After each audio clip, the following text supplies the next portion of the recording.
system on our beloved planet is an eloquent expression of the universe's astonishing ability to come into perfect balance, and then to do what life is meant to do, to thrive.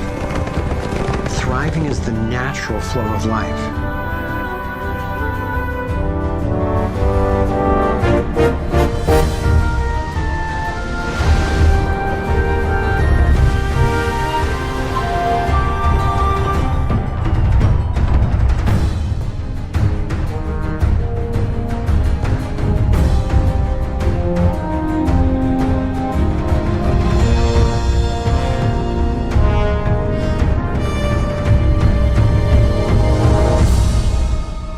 Consider what is surely one of the greatest wonders of all, how a tiny egg and a single irrepressibly plucky sperm can unleash a process that brings forth in the end another one of us. A being of vast ability and unlimited potential, with a brain capable of complex and soaring self-reflection, legs made to dance and run, fingers nimble enough to weave a basket, play a violin, caress a face. If nature teaches us anything, it is that life is meant to work, and that like every living thing, our purpose is to thrive.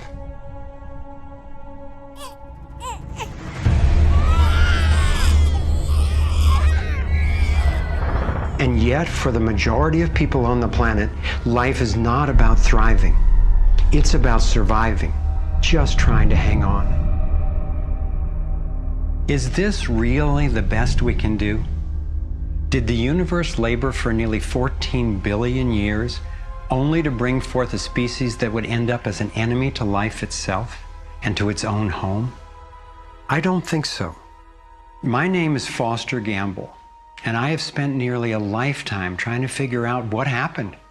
What is happening that could account for the staggering agony and deprivation on this planet? As a young man, driven by the misery I saw and by my fear for our survival, I set out on a journey, seeking to answer questions like, is it even possible for humans to thrive? If so, why aren't we? My research led me to places I never expected to go, revealing surprising discoveries that seemed unrelated at first, but which turned out to be crucially connected, as you'll see. I found a code, a pattern in nature that's been embedded in arts and icons throughout the centuries. I believe this code holds the key to a new source of clean, sustainable energy that could completely revolutionize the way all people live. I came to understand how our economic system is rigged, and I found out what we can do about it. My journey revealed ways we can claim our power to create liberating, healthy systems everywhere on Earth. I have realized that we are not a mistake. We are simply mistaken. We've been blinded to our brilliance, shorn of our strength, ignorant of our genius, unaware of our true power and magnificence. But all that is about to change. I invite you to share with me the highlights of my unlikely journey. I've created this navigator to take us through time and space. Let me show you around. On this screen, we can access what I call our vitals. It's the critical data we don't get from the corporate media, which in the US has consolidated from 50 companies down to 5 in just over 25 years. We'll use this to check on how we're really doing. The right screen tracks how to chart a healthy, sustainable course for living on planet Earth. I call these the Navigating Insights. And this will be our compass. Instead of a needle seeking north in our Earth's magnetic field, our compass is the shape of the field itself. And that shape, as you will soon see, has amazing technological and social ramifications. After a lifetime quest, I've come to believe that this pattern actually holds the key to a world that works for everyone. So let's go.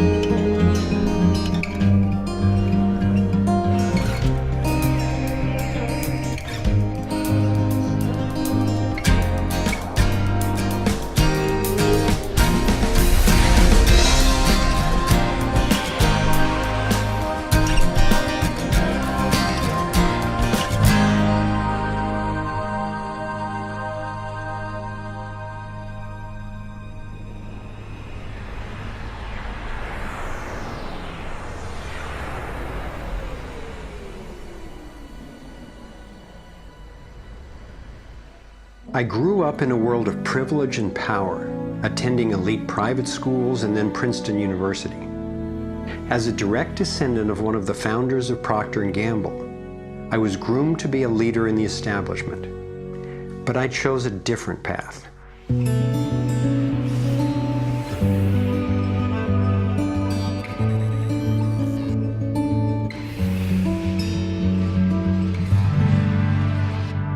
I began to wake up when I was in elementary school. Adults were teaching me that the way to protect myself from a nuclear explosion was to duck under my desk and cover my head. That's when my serious questioning began. A couple of years later, I had a direct experience of universal energy. It happened one day when I was riding on a school bus, gazing out the window. I had a vision of a whirlpool pattern, and I just knew that the flow of energy I was seeing was the same in an atom as in our entire solar system. I felt deeply that I, too, was somehow made of that same pattern. This vision was what originally got me into science, into trying to figure out how the universe works and how we humans fit into the overall pattern of life energy.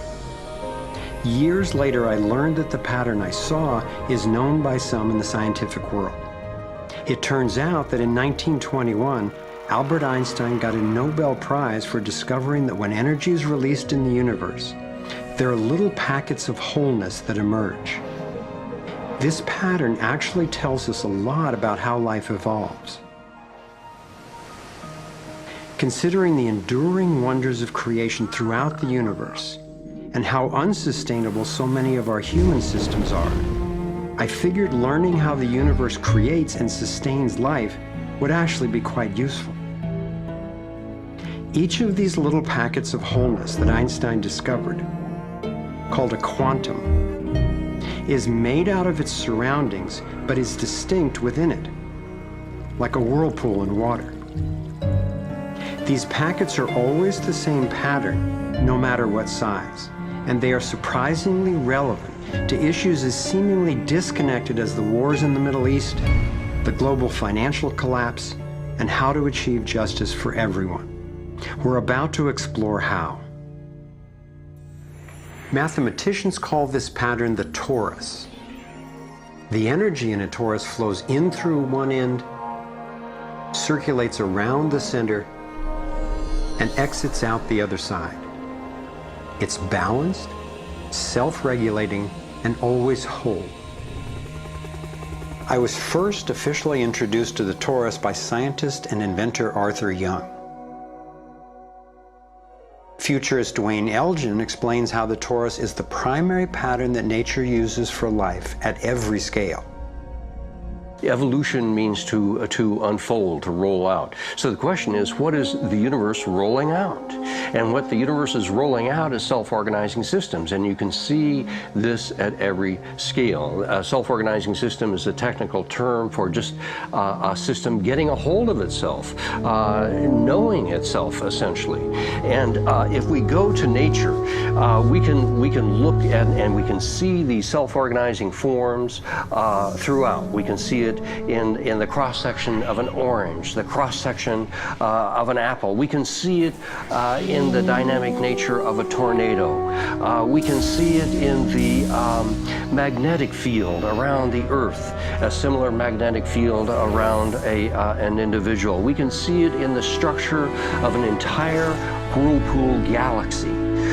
We can see it in the structure of a small atom.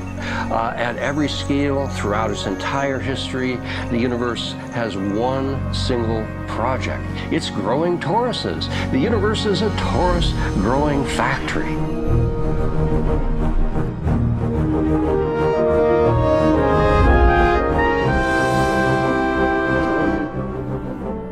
These toroidal dynamics are visible at various scales. One of them is at the galactic level, which are huge spinning structures with billions of stars in it. Looks like typically big arms of galaxies spinning around, and they have vortices that goes from the center out to the edge of the galactic halo that surrounds them. Stars move from this galactic disk out to the halo, down the vortices, and back out again. Stars like Arcturus, for instance, we know have done that path already. That's the appropriate description even for the atmosphere of our planet. The weather goes from the North Pole down to the equator and then back up, from the South Pole up to the equator and then back down. Even the dynamics on the surface of the sun are very similar. Of course, here we're looking at it from an external perspective on a small scale model. When you look at the solar system embedded in the galaxy, embedded in the cluster, embedded in the supercluster, we're traveling in this boundless sea of infinite torus flow.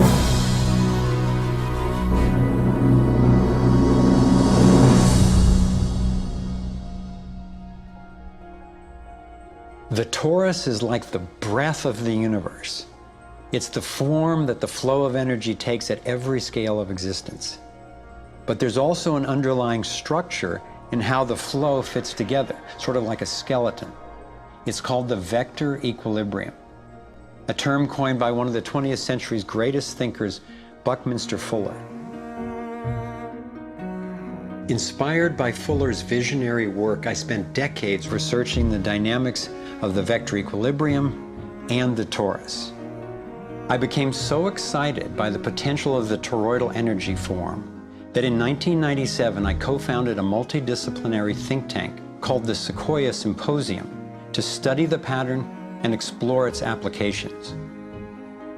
Our collected research convinced me that the torus and the vector equilibrium are primary patterns, fundamental to the creation of the universe at all scales. At the Sequoia Symposium gatherings, I learned of inventors who claimed they were using the torus dynamic as the basis for devices that generated energy without combustion. This revolutionary development, accessing what's sometimes called zero point or radiant or free energy, is now being called most simply new energy technology. Given that so much of the suffering in our world is the result of lack of access to energy, I realized that free, unlimited, clean energy would be one of the greatest breakthroughs in history. It could not just improve, but actually transform the quality of life on this planet. So I began to wonder who else knew about this pattern or about this powerful potential energy source. Some of the scientists at the symposium showed me how the torus has been encoded by different cultures for millennia. Apparently, ancient cultures had embedded this code in the most enduring forms then possible, in stories, in icons, in alphabets, and buildings. Here we are at one of the world's oldest sacred sites, the Osirian Temple at Abydos, Egypt. Very little writing is found in the Osirian Temple. However, there is one very significant piece of information in that temple. It is a very faint but clear and precise drawing. It's not etched into the rock, it's not carved, it's burnt into the atomic structure of the rock in some extraordinary way. Nassim has decoded the Osirian symbol in 3 dimensions. Since our world is not two-dimensional, it makes sense that codes relaying information about our world also wouldn't be limited to flat designs. His 3-dimensional version of the Osirian symbol starts with the vector equilibrium, a perfectly balanced force field with 12 equal energy lines radiating out. They stabilize its center like the 12 spokes of a wheel. The primary pattern of balanced energy flow around this structure is the torus.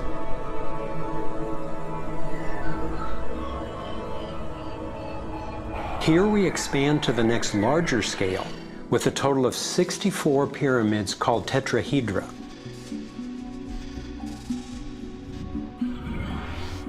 If we then put spheres in representing the toroidal energy field surrounding each of the pyramids, and then we drop away the pyramids, we end up with a matrix that is, amazingly, an exact overlay for the Osirian icon, a three-dimensional model of the same pattern that was burned into the rock wall of the Egyptian temple thousands of years ago. Now we travel across continents, from Egypt to China, where the same geometry appears at another sacred site built in 1420. Then you go to the Forbidden City, where the sun gods reside, and where you find at the entrance the Fu Dogs, the guardians of the knowledge. They guard the knowledge under their paw. The same geometry of 64 energy units is encoded again. I started wondering, is it just a coincidence that the exact same design appears in significant places on two different continents?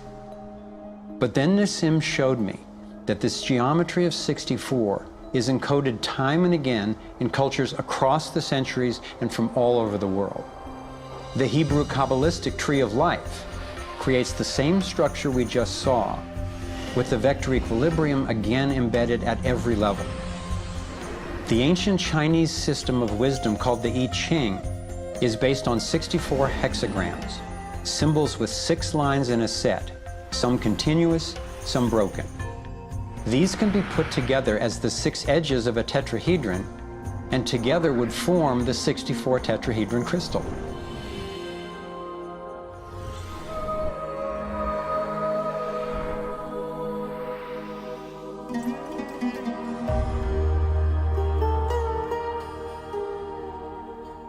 This same pattern shows up in modern scientific research. The double helix has an alphabet of 64 codons that are used to encode our human DNA. I had seen that there was advanced knowledge of the living geometry of the universe thousands of years ago, but how on earth did they know about it? Most of the stories of ancient Egypt and Mayan and Incas talk about sun gods coming to the earth and teaching them engineering and writing and all of their science. I started to wonder if all these sun gods were not advanced civilization coming from another part of our galaxy. These texts and many ancient cultures describe them as coming in flying boats, or in the Vedic tradition, flying machines, and so on. There is many mention of these sun gods coming through time.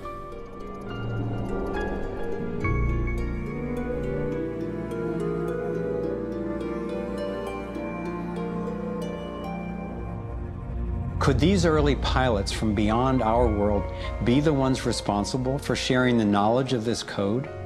Could they actually be tapping its power to propel themselves through the cosmos? This isn't where I thought my research would lead me, and these notions were rocking my world. But Nassim has impressive evidence to back up his theories, and I could see no other rational way advanced math and physics concepts would have been recorded over 3,000 years ago.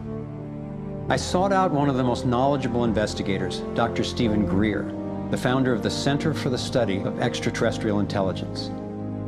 He's conducted hundreds of interviews with top-ranking government and military witnesses.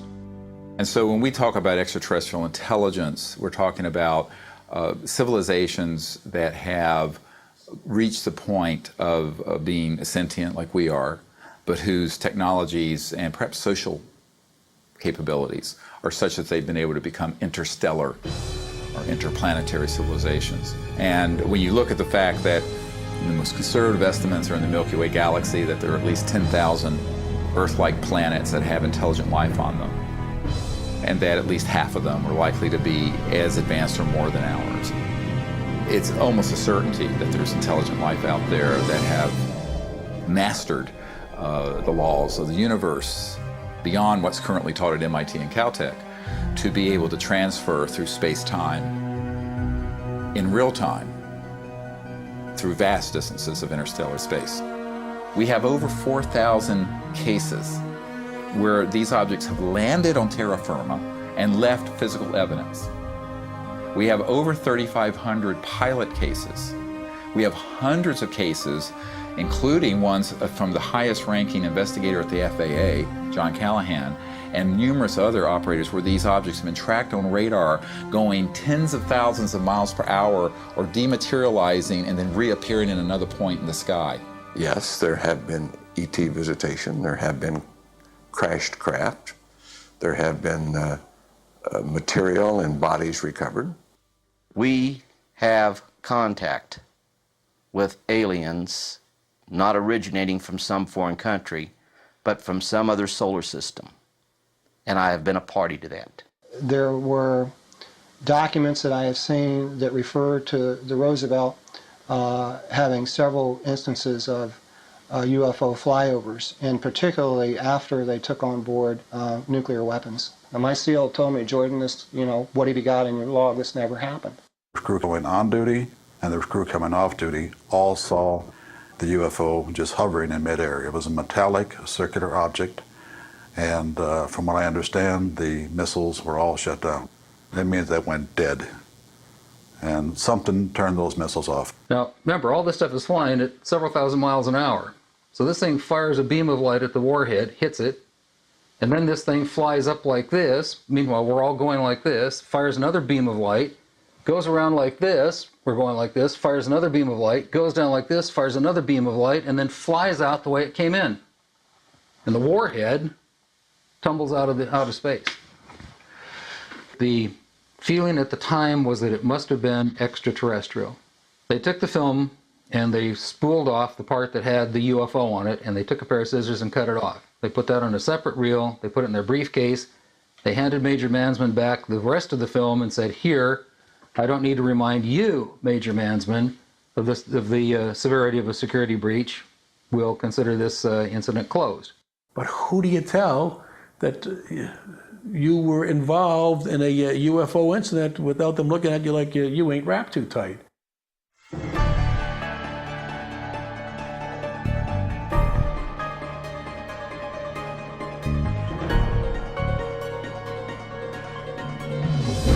Out of all of the evidence for the existence of UFOs, one extraordinary phenomenon continues to astonish and inspire me. The appearance throughout the world of so-called crop circles. These elaborate designs appear mysteriously swirled into crops of grain in such a way that the stalks are bent over, yet remain alive.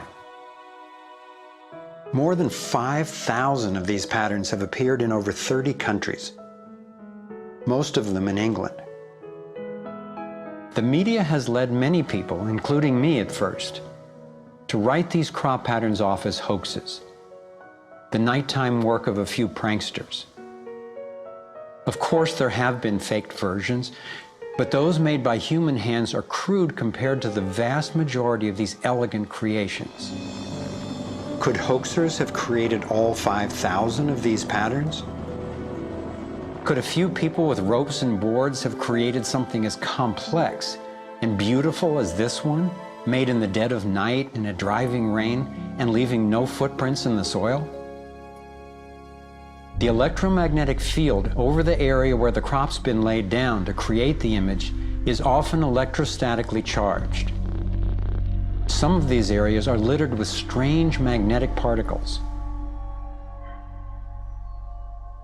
One of the most amazing crop designs is not a circle, but a rectangle that seems to be a direct response to a message sent out into space in 1974.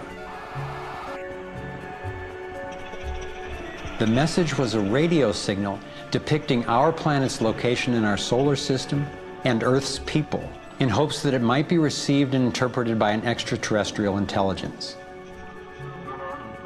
27 years later, in 2001, this crop design appeared in England, along with what could be a self-portrait of the sender. This message matches the format of the NASA signal and describes a different solar system from ours, a picture of the sender, non-human DNA, and a microwave antenna they apparently used to communicate, rather than the radio antenna that we used.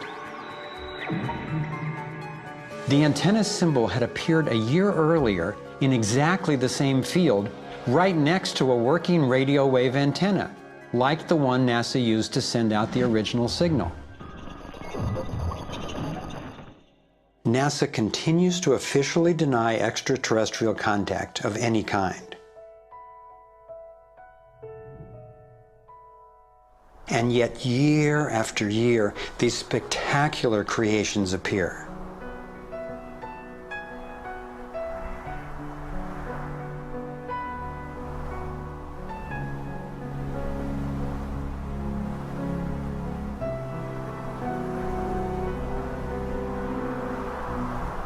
So what might these remarkable designs mean?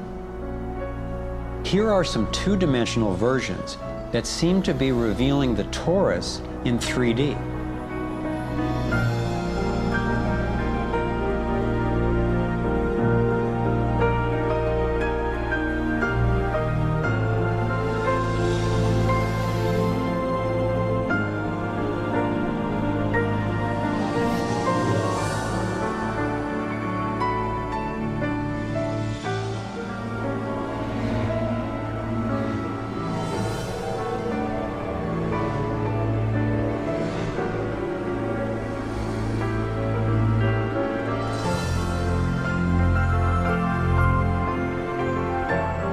And here is the vector equilibrium.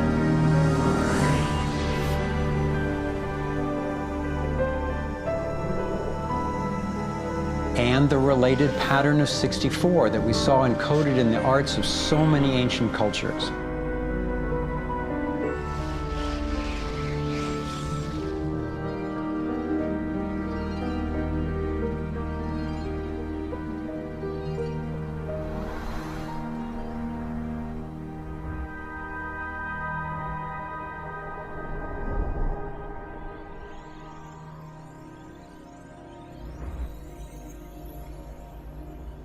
When I saw the coherence between the crop circles and the ancient encodings, I thought regardless of whoever created them and wherever they're from, there must be an important purpose to these designs.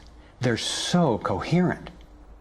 I've come to believe that the pattern of the torus and the vector equilibrium, especially in the form of the 64 tetrahedron crystal, is showing us how energy works in the universe so that we can learn to align with it. I believe that they're giving us a model for accessing energy in a clean, safe, and limitless way, and a new means of propulsion. What more important message could there be to get to us, and especially now, from their perspective, as we're beginning to extend our careless reach beyond our planet? I got further confirmation of this notion when I met Dr. Jack Kasher, a former professor of physics at the University of Nebraska, who has also researched UFO phenomena. Presenting at a Sequoia symposium, Dr. Kasher showed a remarkable series of drawings by a woman named Lane Andrews, who claimed to have been invited onto an extraterrestrial spacecraft. I was startled to see her detailed sketches of the toroidal energy field that she said propelled the vehicle and protected the passengers. I subsequently interviewed James Gilliland. James has many hours of UFO footage from his ranch near Mount Adams in Washington state. He also claimed to have gone on board an alien spacecraft. What blew my mind was that he had never met Lane Andrews and had no knowledge of her experience, yet he described a phenomenon that was amazingly similar: numerous ships with spinning rings of light. Could it simply be coincidental that James and Lane described the same torus dynamic, and that both of these people have been harassed extensively by government and military agencies? To some, the idea of UFOs may sound crazy, and yet from another perspective, it is completely plausible. The Earth is about 4.5 billion years old. That's 4,500 million years old. What if there's another planet that's almost exactly like us? Almost exactly. 4,501 million years old. They're a million years ahead of us. And on a galactic scale, they're almost our twin brothers. So where are we going to be in a million years? We'll have solved all these problems, and there's another way, whether it's wormholes or warping space. There's got to be a way to generate energy so that you can pull it out of the vacuum. And the fact that they're here shows us that they found a way. This is a major shock to the human system that is in process. I understand why people in our generation, people who aspire to positions of political leadership, etc., never dare go near that question, because it's a worldview challenge. It's a fundamental worldview challenge. So here we are, a relatively immature species struggling with possible self-destruction. If aligning with the torus does hold the key to a new form of clean, safe energy access, imagine the implications. This could be the most important technology breakthrough of our times. So who wouldn't want to have an energy source that's unlimited and freely available? That turned out to be a key question, and that's what led me down the next rabbit hole.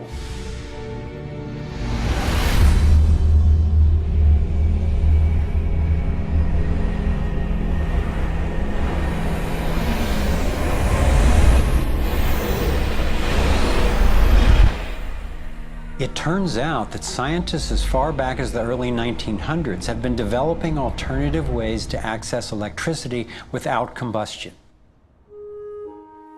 Nikola Tesla believed he had tapped into what he called radiant energy. Many scientists believe he was accessing what's now called free energy. But before Tesla could finish the project, his financier, banker J.P. Morgan, who had a monopoly on the copper used for electrical lines, recognized how Tesla's invention could transmit electricity without wires. He then shut down Tesla's funding. Tesla's lab was burned down and he was ostracized, all for trying to implement his vision of unlimited energy for everyone.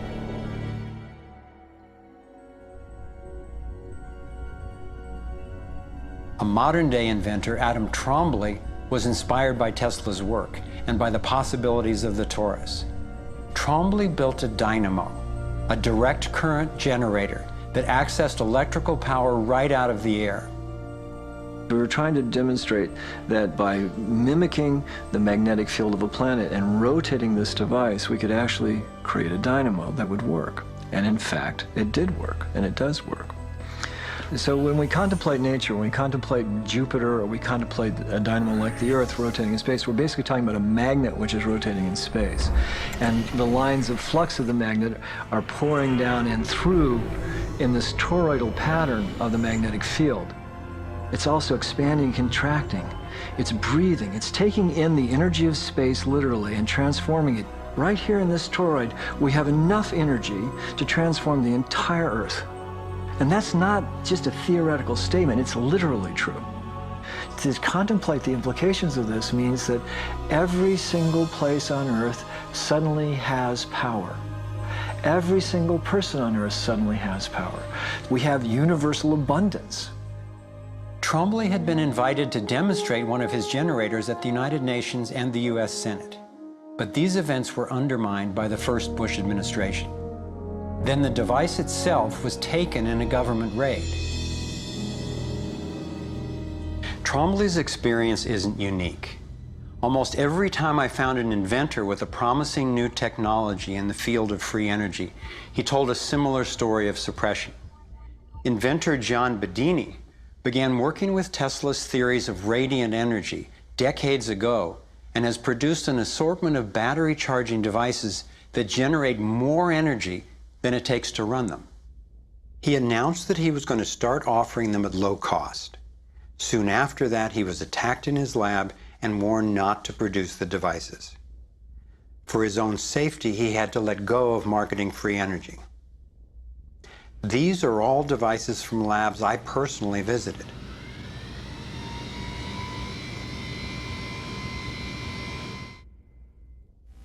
Now,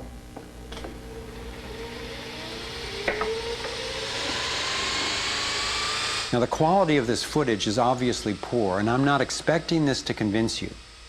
My point is that being there with these inventors, accompanied by experts, and seeing these new energy devices in operation convinced me that the technology is real.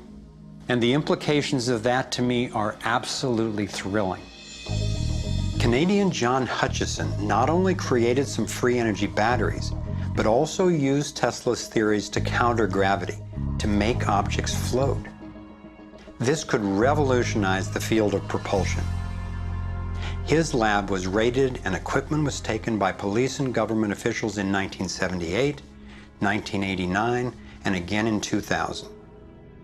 One of the scientists we were going to interview for this film was Dr. Eugene Mallove, an engineer from MIT and Harvard, and editor of Infinite Energy magazine, which covers both theoretical and technological developments in the new energy field.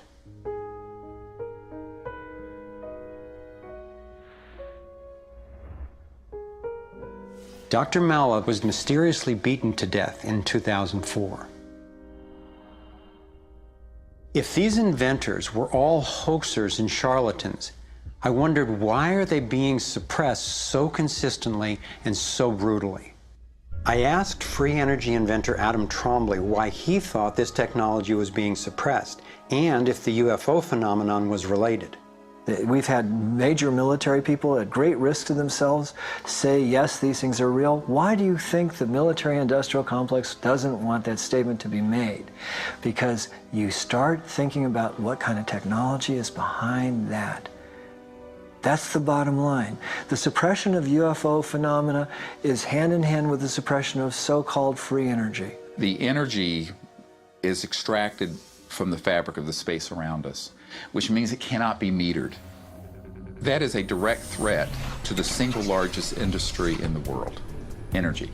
It's goodbye ExxonMobil, goodbye oil, goodbye coal, goodbye linear transmission of electricity through power lines, all that gone. Unfortunately, it's someone's $200 trillion piggy bank. The proven oil and gas and coal reserves are worth north of $200 trillion.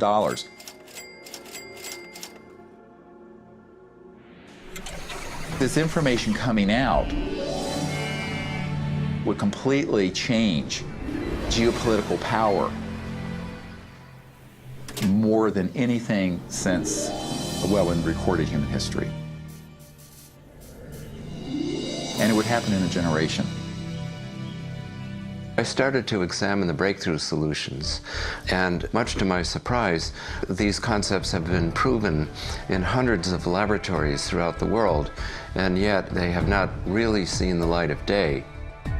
Rather than smashing things together and trying to control the explosion, these new technologies rely on blending, of dancing with what naturally is. The common denominator of all the free energy devices I've seen is that they mimic in one way or another the torus energy shape. You don't have to believe in free energy technology to be concerned about the repression of ideas and inventions. I found myself thinking, what better way to justify our dependence on oil, coal, nuclear, and other dangerous and dirty technologies than to claim there are no better, cheaper alternatives? It was my beloved wife and creative partner, Kimberly, who kept bringing me back to the human implications of my scientific research. For me, as intriguing as the torus and ETs and free energy are, the most compelling question was, would understanding these things really help alleviate human suffering in any way? And it turns out it can. So much of the pain on the planet has to do with the lack of access to energy. Can you stay warm? Can you get food and water? Can you get hospital care? All that has to do with energy access. If there is a fundamental pattern, which makes sense to me that evolution would be efficient in that way, and we can align with that pattern to create new technologies that will solve these problems, then it's worth it to me to open my mind to these socially taboo subjects. If the new energy technologies were to be set free worldwide, the change would be profound. it would affect everybody. It would be applicable everywhere. These technologies are absolutely the most important thing that's happened in the history of the world. So given the stakes, I decided to ask who's benefiting from suppressing scientific research? Whose wealth and power are threatened by access to clean, free energy? Who has a motive to set up a world where so few have so much and so many have so little? As an independent researcher, I followed one of the cardinal rules of investigative journalism. If a story doesn't make sense, follow the money.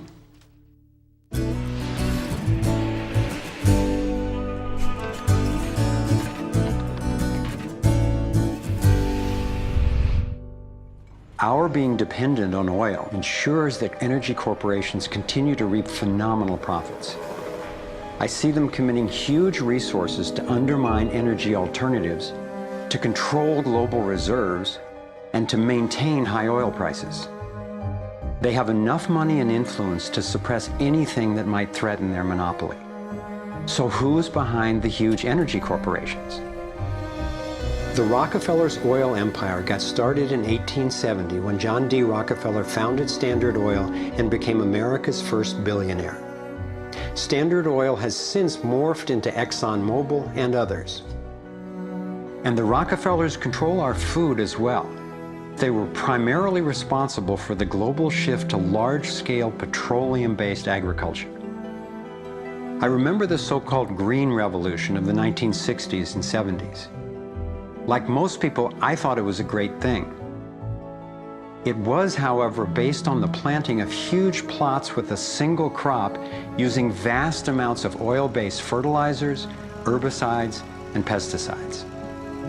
The Green Revolution was the brainchild of the Rockefeller Foundation's Natural Science Division in partnership with large agricultural corporations. Petroleum-based agriculture provided vast new profits for the oil industry, but never lived up to its promises of ending hunger and promoting health. The Green Revolution did at first increase productivity because every bit of soil was being used for immediate production. But its true costs can now be seen. Taxpayers pay billions in subsidies to giant agribusiness corporations. Small family farms have all but disappeared. Biodiversity is destroyed. Toxic chemicals poison farm workers and pollute the land, water, and our food supply, endangering the health of us all. As of 2010, approximately 1 in every 7 people worldwide did not have enough to eat. The giant corporations who had brought us chemicals for chemical industrial agriculture, and they were talking about 3 instruments to consolidate the food chain. The first was genetic engineering as a way of control. The second was patenting seed and patenting life as a way of control, declaring seed to be private property, treating the saving of seed by farmers as a crime, as a theft of intellectual property. And the third was so-called free trade treaties that would rob ordinary people, farmers, growers, of their freedom to save seed. The design of Terminator technology to create sterile seed in order to impose even more dependence of humanity on a handful of corporations is the ultimate step in this. We are, through what we are doing with seed, literally for the first time, creating a new colonization, which I call the colonization of the future.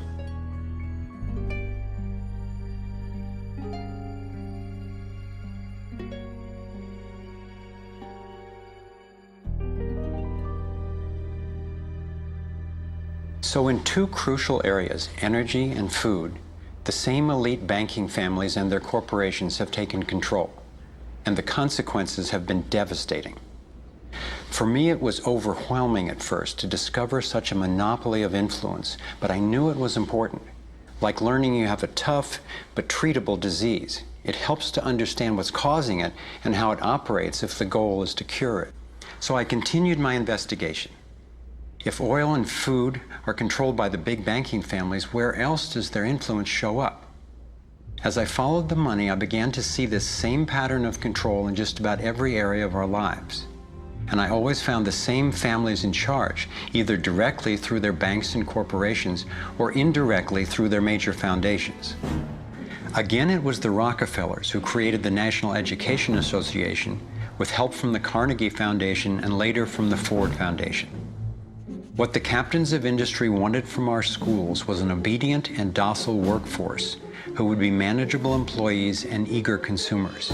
Schools are to establish fixed habits of response to authority. That's why it takes 12 years. You're to respond reflexively when anyone in a position of authority tells you what to do. Like education, health is yet another area dominated by big money and corporations. The American Medical Association, for example, is largely funded by the Rockefellers, who use their funding to influence AMA research and decision-making. The average MD in 4 years of medical school takes one course in nutrition, 2.5 hours in many cases, and the materials used, the curriculum materials, are supplied by the National Dairy Council and the National Livestock and Meat Board and other industries, including the Sugar Association, with products to sell that actually undermine our health in the first place. Unfortunately, the way the system of medicine is set up, medical education is primarily, funded by pharmaceutical companies. So there's a motive to make and sell as many drugs as possible. It's also a very time-effective way of making money for the physician, for the pharmaceutical company, for the whole medical establishment. But it's really perpetuating the problems it was meant to alleviate. Side effects may include nausea, dry mouth, and constipation. Decreases in white blood cells, which can be serious. Sexual side effects, diarrhea, nausea, and sleepiness. Can lead to coma or death. How far will these forces go to make a profit? Would they actually suppress cures for diseases the way they've suppressed free energy technology? Sadly, my research has shown me the answer is yes. One well-documented example is the case of Dr. Royal Rife. In the 1920s, Dr. Rife invented the most advanced microscopes of his time. He also developed a new technique he called coordinative resonance, which was apparently able to destroy cancerous tumors as well as viruses. In 1934, in clinical trials affiliated with the University of Southern California, Rife's treatment was tested on 16 terminally ill cancer patients. Within 3 months, they were all successfully cured. Soon after, a lab testing Rife's technology was burned down and a frivolous lawsuit was filed. Through the efforts of Morris Fishbein, head of the Journal of the American Medical Association, Rife was essentially shut down and ruined, his brilliant and promising work all but forgotten. It was really hard for me to consider that someone might actually be suppressing cures. And cancer has run through my family like a raging river. I found out that it's all about patents. If a pharmaceutical company can patent and make money from treatment, especially one that we have to keep on using, then that's what we get. Otherwise, we don't even hear about it. It's not just Rife who got shut down. Reen Case had an old Indian Ojibwe formula that was effective. Harry Hoxsey and Max Gerson had natural remedies that worked. But if you go and you look them up, the AMA makes them sound like complete quacks.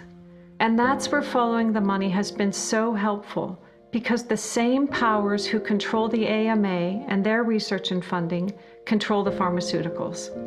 So there's a multi-trillion-dollar financial incentive to suppress cures that can't be patented. Knowing that cures exist has not taken away the anguish I feel from losing so many people I love to cancer. It's given me something really satisfying to do with the pain. And I believe when we take the love and devotion that we have for everyone who's died and who will die unnecessarily, and direct it to developing and getting these cures out to people who need them, we can break this cancer legacy and heal.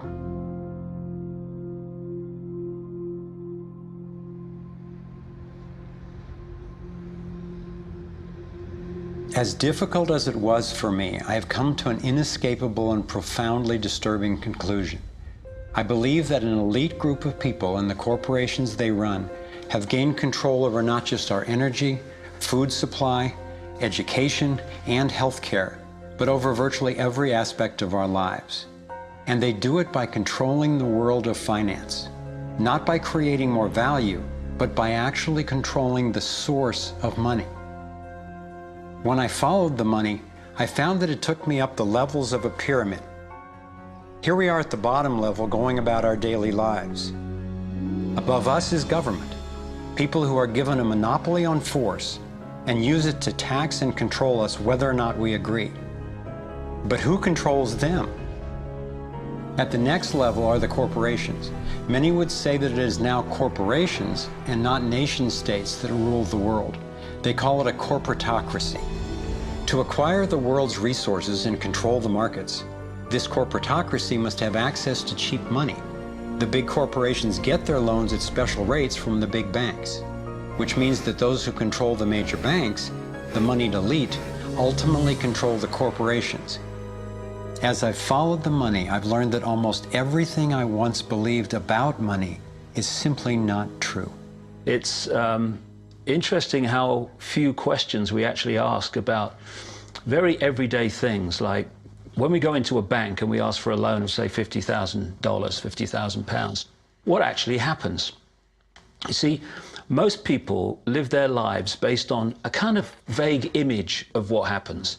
What actually happens is you ask for £50,000, they type into your account £50,000. That's all they do.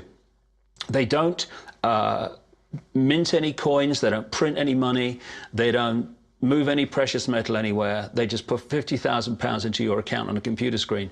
From that moment, you start paying interest on money that has never, does not, and will never exist. It turns out that banks actually have about 9 times as much money loaned out as they have on reserve in their vaults. This is possible because of what's referred to as fractional reserve lending. The way it works is that the Federal Reserve, or the central bank in any country, is legally allowed to determine the amount a bank must have on reserve. In the US, it's currently around 10%. So if you deposit $10,000 into the bank sets aside 10%, or $1,000, and then loans out the rest of your money. The way it works is, say another person comes into the bank and asks for a car loan of $9,000. At this moment, the bank loans out the $9,000 from your original deposit. It isn't there anymore. The borrower then pays the person selling the car, and they go deposit the money into another bank, which is part of the same central banking system. This $9,000 is treated as a new deposit, and the process continues. The money gets redeposited and reloaned until the initial deposit of $10,000 becomes $100,000. The banking system just created $90,000 by loaning out your money. Apparently it began with the goldsmiths in the 17th century, when people were trading in gold. Gold was heavy to carry around, so people stored the actual metal in vaults and traded receipts instead. Those receipts were the first paper money. Since only a few people would withdraw their gold at any given time, the vault owners, basically the new bankers, began creating receipts for more metals than they actually held. They loaned out those receipts and charged interest on money, gold, that they didn't really have. That's how our so-called fractional reserve system was born. In this system, the bankers get to make up money out of nothing, while the rest of us have to work hard to earn it. It has created a modern form of serfdom where the mass of society is now working to pay off their debt to the banks.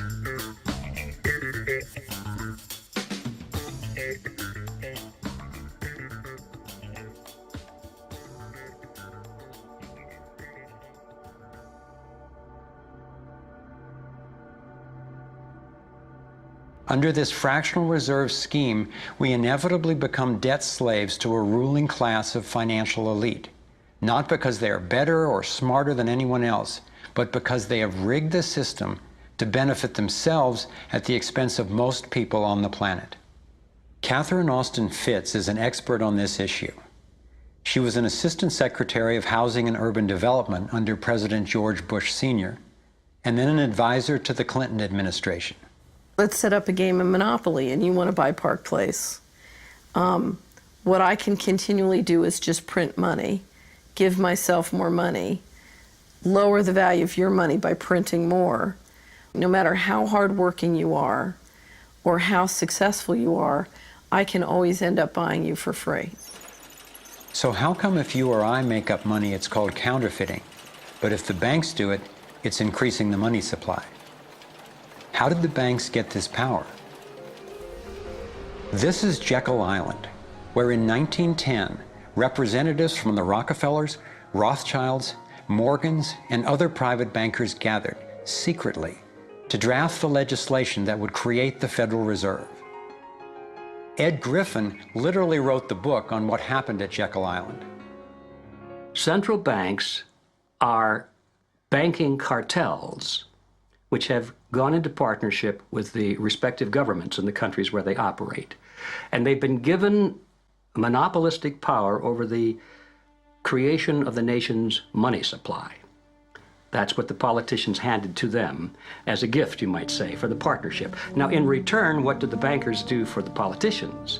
They promised to create money out of nothing, now that they've got this legal power to do it anytime the government needs it. And since 2008, we've witnessed the greatest fake money printing run in recorded history. This financial sleight of hand disguises the costs, hides who's to blame, and leaves us as debt slaves working to pay off the bill. I found it revealing that in the same year the Federal Reserve was founded, 1913, the Internal Revenue Service was also established. An income tax was then instigated so you and I would have to pay the politicians' debt, plus interest, to the bankers. The problem is we have a privately owned central bank system in the United States disguised as a government-owned system. Now, if you look in the telephone book here in the Washington, D.C. area, you look up for Federal Reserve in the blue government pages, it's not there. It's in the white pages right next to Federal Express. It's a privately owned central bank. What is the proper relationship, what should be the proper relationship between a chairman of the Fed and a president of the United States? Well, first of all, the Federal Reserve is an independent agency, and that means basically that there is no other agency of government which can overrule actions that we take. There is no other agency of government which can overrule actions that we take. We have a private bank that prints money on behalf of the Treasury. The Federal Reserve prints money on a debt-based system which creates scarcity. But it puts a group of insiders in a position of having access to all the data about the economy when we don't. So you have a small group of bankers who understand the data on how the money works in the economy, and it gives them the ability to print money in a way that the insiders are protected and everybody else is drained. Catherine went on to compare a healthy economy to a vibrant torus, balanced, freely flowing, and energized throughout, in contrast to what's happening in our current economy. What you have is a system that's very dynamic, and it's trying to optimize. But intertwined in the core of it, you have a tapeworm. The way a tapeworm works in your body is it injects a chemical into your body that makes you crave what's good for the tapeworm and bad for you. You have a parasite that's very much manipulating and engorging itself at the expense of the whole. We live in a tapeworm economy where the financial elite are the tapeworm and they're feeding on us. And they don't like it when people blow their cover. After Catherine began exposing government corruption at the highest levels, the FBI raided her company and seized its assets. She was dragged through the courts for 10 years before being found innocent. So we've got the Federal Reserve, a privately owned corporation with a monopoly on creating money, but with no accountability, backed up by a government with a monopoly on force. The country got sold on the Fed as an institution that would help stabilize the economy and remain independent of politics. But in fact, in close to a century of existence, the Federal Reserve has done just the opposite. Since they took charge, we've been robbed through inflation, and the purchasing power of the dollar has declined more than 96%. And the wealth gap makes it clear most of the money is going to a very few. Only 16 years after the Federal Reserve was in power, America experienced the Great Depression. My research revealed that before the big crash in 1929, the elite bankers pulled their money out of the stock market. After the crash, they used that money to buy up cheap stocks and smaller failing banks for pennies on the dollar. Among the bankers who consolidated their wealth this way were the Rothschilds, Rockefellers, and Morgans. A similar scenario played out in the 2008 financial collapse, with the same bankers benefiting. In the years leading up to the collapse, the biggest banks, including Bank of America, Citigroup, and Chase, controlled by the Rothschilds, Rockefellers, and Morgans, were bundling and trading bad loans that they knew would eventually fail. It's like putting rotten oranges in a box and selling them as grade AAA. The bundlers of the debt knew it was only a matter of time before someone would open that box and see that the content was worthless, since they were the ones who packed the boxes in the first place. When the rotten oranges, what we hear about as unsound loans, derivatives, and credit default swaps, were finally discovered, everyone was impacted. People lost their homes, their jobs, their businesses, and their retirements. Meanwhile, the biggest banks who created the problem in the first place were the ones who got bailed out. Why is that? Why would the Federal Reserve give trillions to the banks, even though the majority of Americans were against bailing them out? And why not help those most in need rather than the perpetrators of the financial collapse? My research led me to believe that the same people who created the Federal Reserve, the Rothschilds, the Rockefellers, and the Morgans, still control it, and they use this scheme to bail themselves out at our expense. Many of the banks created are still the most powerful lobby on Capitol Hill, and they, frankly, own the place. I'm convinced that the near collapse of the economy in 2008 resulted from an orchestrated pump and dump scheme designed and executed by the big bankers to consolidate wealth and power. David Icke explains how he sees the Federal Reserve rigging the so-called business cycles. Stage one, it's like throwing a fishing line out. Stage one, you put lots of money, units of exchange, into circulation. You do this by pushing interest rates down, by making lots of loans. This is the part of the cycle we call a boom. Because there's lots of units of exchange in circulation, there's lots of money changing hands. That generates lots of economic activity. That generates jobs. And as more and more money is spent, there's more demand. So companies take out more loans of fresh air money to increase their production. People get confident in their everyday lives. Hey, you know, I work for this company, they've got lots of orders, it's really going great, my job's safe, I tell you what, we can have a bigger house. Then they start to change it. What they do is they pull the fishing line in. They push interest rates up. Now, fewer people, are taking out loans, and they make the criteria for having a loan from the bank stronger anyway. And also, now, as interest rates have gone up, a larger part of people's income is going to pay back the extra interest and not being circulated in buying things. Suddenly, there's nothing like as much money in circulation, and therefore, fewer things are being bought. Companies start to go down in terms of their profits. They start to shed jobs, and they start to go out of business. People lose their jobs, they can't pay the mortgage anymore of the big house they took out in the good times.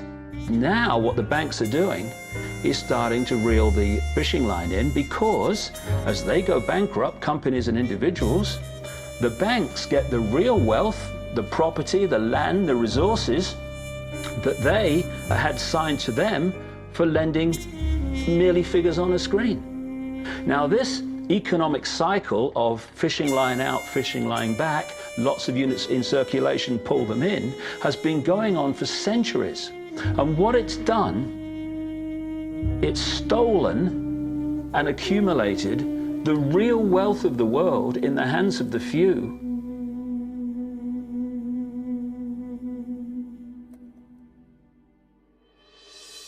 At the international level, central bankers use the World Bank and the International Monetary Fund to make more money while exploiting the resources of countries they lend to, bankrupting them in the process. The central bank of central banks is the Rothschild-created Bank for International Settlements.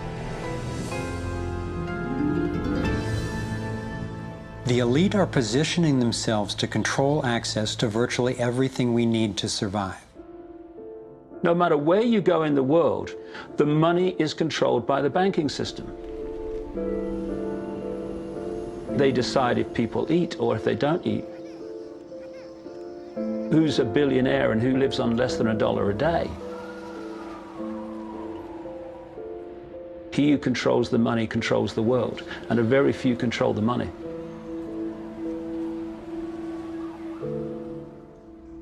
At this point, my view of the world had been turned upside down. I was struggling with the realization that the failure and suffering of so many is actually success and fulfillment for a few. The elite central bankers who fooled the world into letting them create money.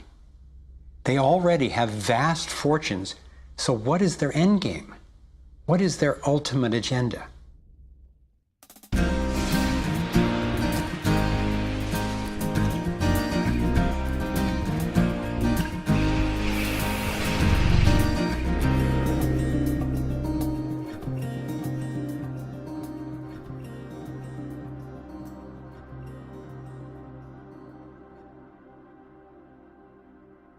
I kept running across compelling evidence and credible experts saying that the secret agenda of the banking elite is nothing less than total global domination. At first, I resisted the idea, but I was committed to finding out what was keeping us from thriving, no matter where it might lead. One night I woke up at 3 a.m. with the burning question: if this small group wanted to dominate the entire world, what would they need to control to accomplish it? I jumped out of bed and started making a list. First and foremost, they'd have to control money, and they do. Controlling money allows them to run everything else. They'd need to control energy, and they do.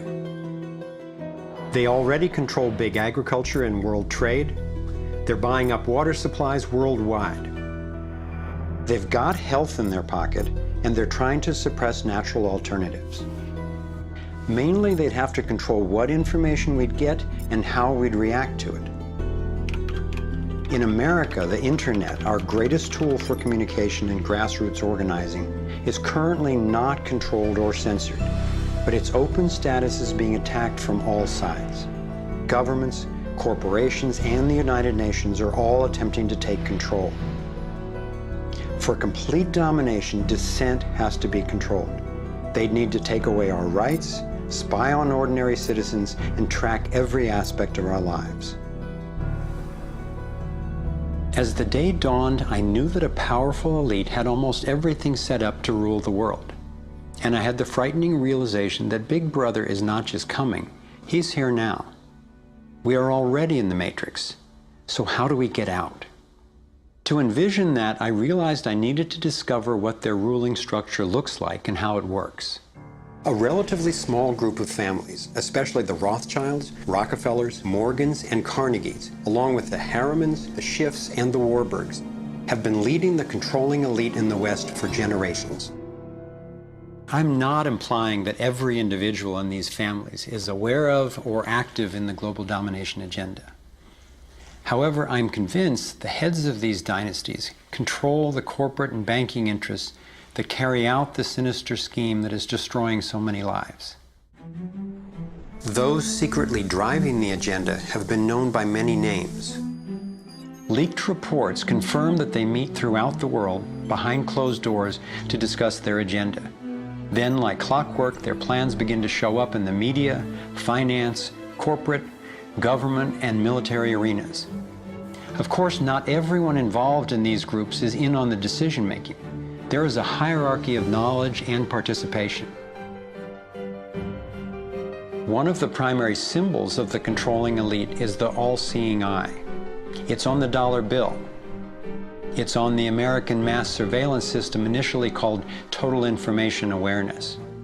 It's on the British intelligence agency MI5. And it even oversees the Supreme Court complex in Israel, designed and funded entirely by the Rothschilds. I believe they've taken the majestic image of the Cheops pyramid and its legendary metallic capstone and perverted the meaning to represent those at the top being able to track and control all those under them.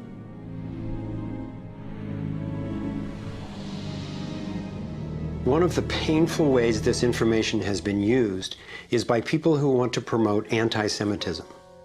They wrongly call this a Jewish agenda and continue the ongoing racism that undermines and destroys so many lives.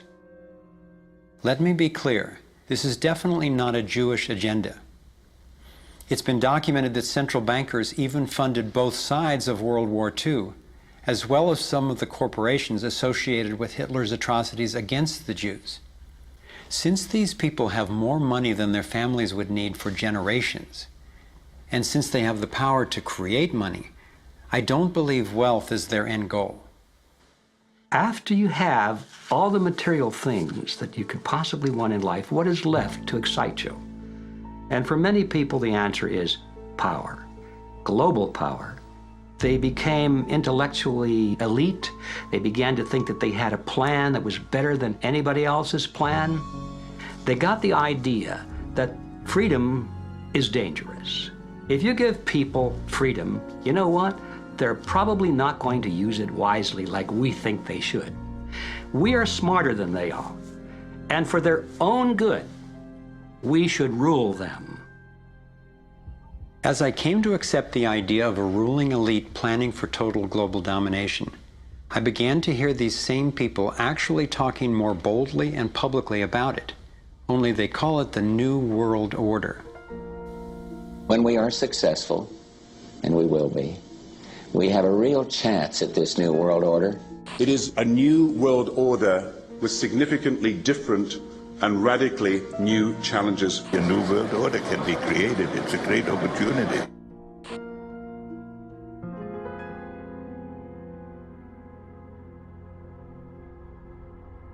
Given the condition of our world, a new world order can sound like a great idea.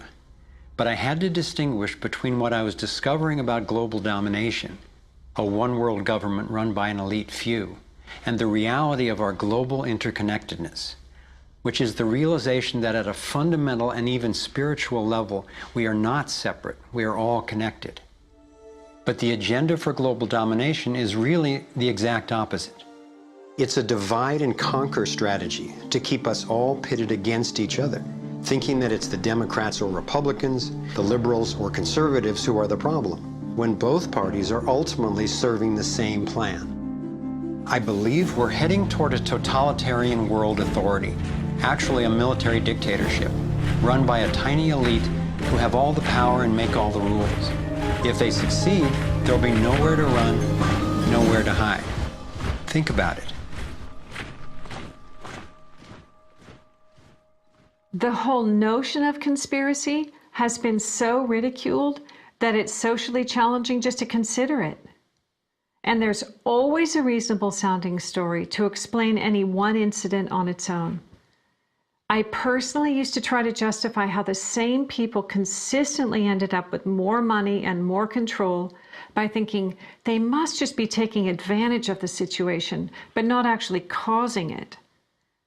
But after nearly a decade of putting the issues and the evidence together, I am convinced it is not random, and that a few very powerful banking elite families and their political and corporate partners do have an agenda to dominate and control the rest of us. Once I got the reality and the scope of the agenda, I really had to think, how much do I want to know about this? Do I want to focus on the worst of what human beings are capable of? I decided it is worth knowing who these people are and how their organizations operate, because on the other side of the rage and the sadness are clarity and strength, the power we have to focus our efforts effectively now that we understand what's really going on. The greatest prison that people live in is the fear of what other people think. What happened to me as a result of all the ridicule I went through is that I stepped out of the fear of what other people thought. And it's only when you do it that you realize what a prison you lived in before. And what it gave me was a personal understanding of how easy it is for a few to control the many. All you have to do is dictate the norms in society. What is considered right and wrong, moral and immoral, good and bad, sane and insane, possible and impossible. And you build what I call a hassle-free zone. And if you live your life within that zone of perception, belief, and what you say and think, then people will leave you alone because you're normal.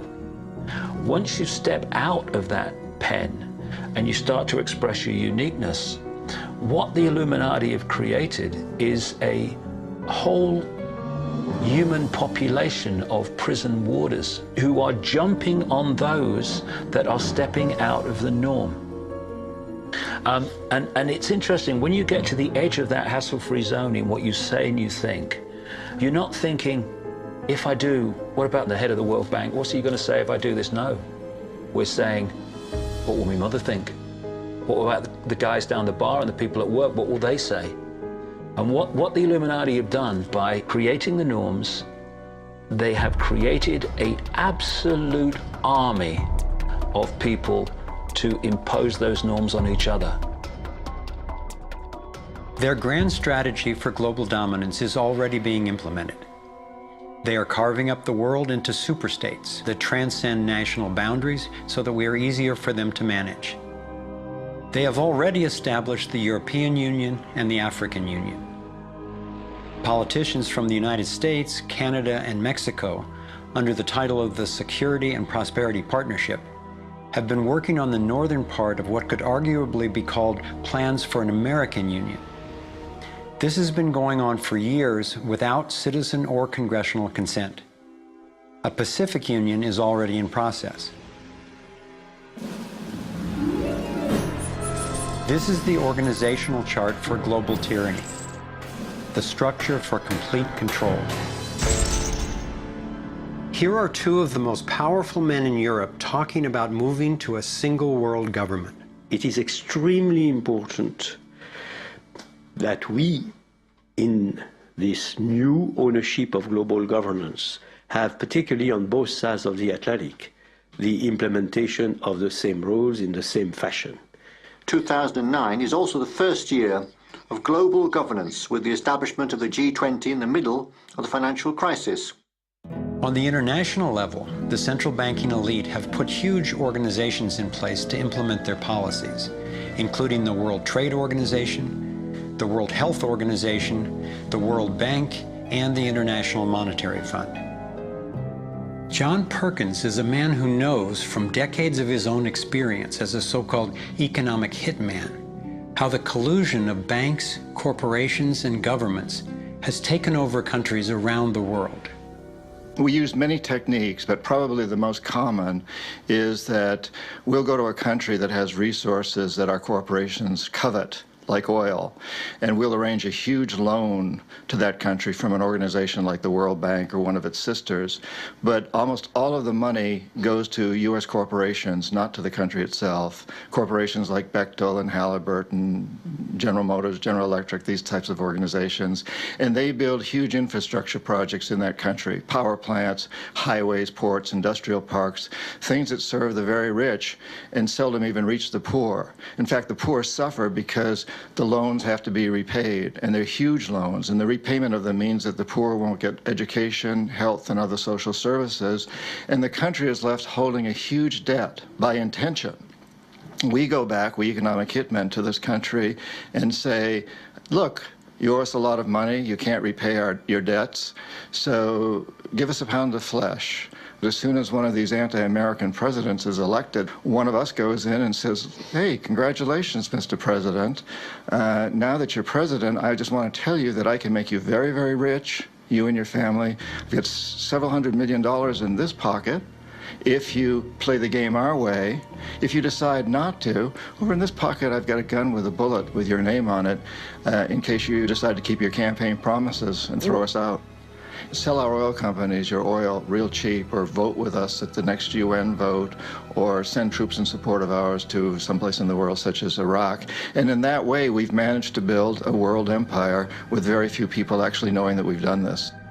Like many people, I thought a conspiracy for global domination could not really work because basically people are just not that competent.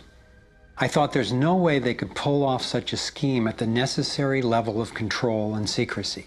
One of the false hopes is this is all happening because government is incompetent, and it's a giant mistake, and people really don't know. And of course, that's great air cover for the fact that the system really does know where it's going, and it's going where it wants to go, and it's being successful at it. Still, I wondered how could something that is so big and corrupt be kept secret? It's a simple structure, and if it wasn't simple, it wouldn't work.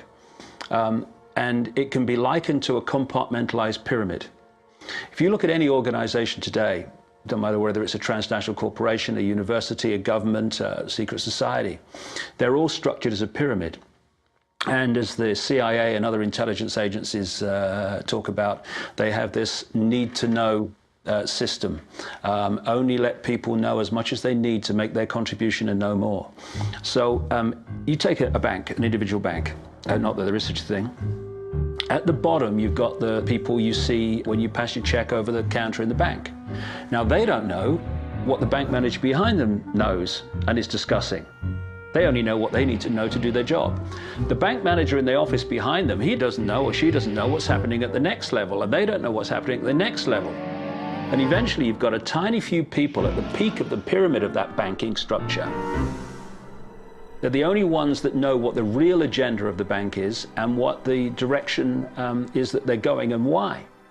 This kind of compartmentalization explains how the Manhattan Project, which developed the atom bomb in World War II, was kept secret despite having 130,000 people working on it. When I first let in the scale and the intentions of the agenda, I felt like I had the flu for about 2 weeks. But then it dawned on me. Here was this well-planned, well-orchestrated attempt to squelch human potential, and still our brilliance shines through. Even though we've been systematically distracted and repressed, people have come up with innovative, ingenious solutions to a huge number of the problems that we face. It's not our fault that we didn't recognize how organized and intentional this scheme is. It's our challenge. I looked at the kind of world the controlling elite have already given us, and I had to ask, what kind of world would we be living in if they had absolute and complete domination over everyone, everywhere? In this new world order of theirs, a tiny number of people would exercise total control over the lives of everyone through a system of intrusive surveillance, violent suppression of dissent, and debt slavery. Imagine tiny islands of opulence surrounded by a sea of misery, where the mission of the military is to protect the haves from the have-nots. I've come to believe that their endgame is truly ominous. and that they will stop at nothing to continue implementing their plan. As difficult as it may be for Americans to accept, I'm now convinced the agenda of the global elite includes destroying the financial strength and sovereignty of the United States. With its history of free speech and armed revolt, America represents the major hurdle to global consolidation of power. If they can succeed in bringing down this country, I believe the international elite intend to transfer the power and productivity of Americans to their one-world dictatorship, gradually taking over our lives in what David Icke calls the totalitarian tiptoe. Think about it. They've got us so deep in debt we can never repay it. They're collapsing the dollar, and they're attempting to replace it with a global IMF currency. This press for a global cashless electronic currency would enable a central authority to financially disable any individual or group in an instant. Now, for the first time in history, international taxes are being proposed under the pretense of addressing climate change. Like a Trojan horse, the suggested treaty unveiled at the 2009 Copenhagen Climate Conference appealed to our concern for the environment while distracting us from the fact that this unprecedented carbon tax would be paid to the World Bank and enforced by global police. There are ways to address our obvious need to curtail pollution without creating a tax base for tyranny. You want to change society in a way that you know that if you do it openly, you know you're going to get an adverse reaction. So you don't do it openly. You play problem, reaction, solution. Stage one, you create a problem. It could be a terrorist bomb, it could be a 9/11, it could be a run on a currency, it could be a stock market collapse, a government collapse. You tell the people your version of A, who did it, and B, why. And at this point, problem, reaction, solution would fall down if we had a media that was in any way related to journalism. Instead, the mainstream media is a public relations office for the official version of events. Turns out President George W. Bush was right about Saddam Hussein hiding weapons of mass destruction. The virtually only way or source of information that the public have about this event is from the mainstream media. And what they're looking at stage two of problem, reaction, solution is the reaction of outrage, of key fear. And they want the public to say to the government, something must be done, this can't go on, what are you going to do about it? And this allows stage three, which is those who've created the problem, glean that public reaction with a false story, to then openly offer the solutions to the problems they have themselves created. The idea of using tragedy, manufactured or simply utilized, was deeply significant in my finally understanding how far these people will go to achieve their goals. It's a documented fact that we entered the Vietnam War under false pretenses. Former Secretary of Defense Robert McNamara has acknowledged that the attack on a ship in the Gulf of Tonkin didn't actually take place. Our judgment that we'd been attacked that day was wrong.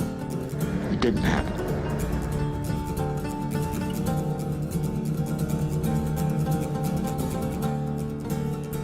More recently, former President Bush used non-existent weapons of mass destruction as a pretext for invading Iraq. Tactics like this are sometimes referred to as false flag operations. An increasing number of people believe that 9/11 was a false flag operation by the global elite in order to set the stage for taking over Middle East oil and dismantling U.S. constitutional protections. There are lives in the balance. There are people under fire. There are children at the cannon. There is blood on the wire. There is blood on the wire. There is blood on the wire. There is. Most of what's needed for a police state is actually already in place. Right now in America, any of us can be imprisoned without warning or due cause, and we can be kidnapped, tortured, and assassinated legally if the government decides what we are doing is a threat to their plan. All they have to do is name us as a suspect in their so-called war on terror. We're being watched more and more. In 2010, there were 30 million surveillance cameras recording us in the US alone. When we demonstrate, we're now relegated to what are euphemistically called free speech zones. Zones for free speech? Every phone call and email we send is collected and archived and can be inspected at any time. Our driver's licenses and passports have computer chips implanted in them to track our every move. And now hospital patients are getting these same chips implanted under their skin. In fact, it was Procter & Gamble who developed these chips, initially for tracking their products. It's always offered as a way to help, but even an assistant director of Central Intelligence has admitted it's an entry point to getting all of us chipped for better tracking and control. These would-be controllers, through the US Space Command, have outlined a plan called Full Spectrum Dominance. Sophisticated satellite surveillance, as well as directed energy and laser weapons, which are already developed, have the ability to target dissenters anywhere on Earth. I believe they are also trying to ensure they can deal effectively with any resistance. FEMA containment camps and railroad cars with shackles have been recently constructed or refurbished all over the United States for use in what officials call times of pandemic or civil unrest.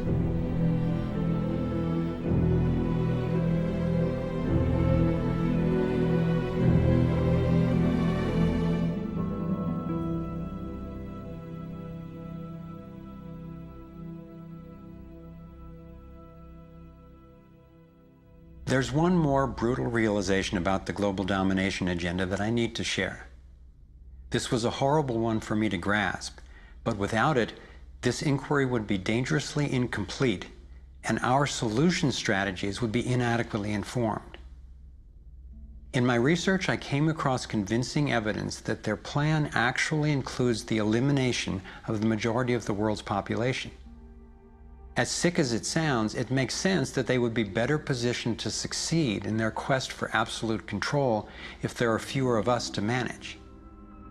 Every time I've thought they wouldn't do that, I discovered I was wrong. I found startling documentation that eugenics is one of the core pillars of their plan. Eugenics is the practice where some people get to decide who's worthy to breed and who's not. Sterilization is one of the many insidious ways this covert plan is being implemented. In 1904, the Carnegies funded the first eugenics laboratory in Cold Spring Harbor, Long Island. The Rockefellers funded involuntary sterilization of people of color through their eugenics programs and funded the Kaiser Wilhelm Institute in Germany to further the racial supremacy agenda later adopted by Hitler. In 2007, the U.S. Department of Agriculture and Homeland Security funded a proposed project to aerial spray over 7 million people in urban areas of Northern California.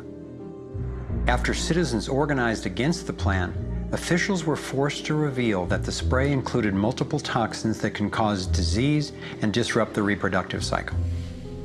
Fortunately, civil resistance stopped the project. The U.S. government has been caught over 30 times covertly experimenting with toxic chemicals on its own citizens, from soldiers, prisoners, and Native American reservations to entire towns and counties. Mass covert sterilization of women and girls, usually using secret additives to vaccines, has been exposed in Brazil, Puerto Rico, Nicaragua, Mexico, and the Philippines. These have been under the auspices of such programs as John D. Rockefeller's Population Council, the U.S. Department of Health, Education, and Welfare, where Nelson Rockefeller was undersecretary, and the Rockefeller-founded World Health Organization. Novartis and Syngenta, in cooperation with the U.S. Department of Agriculture and the Department of Defense, have field-tested a spermicidal strain of GMO corn that would render male consumers infertile. This was quietly announced as a contribution to the world overpopulation problem.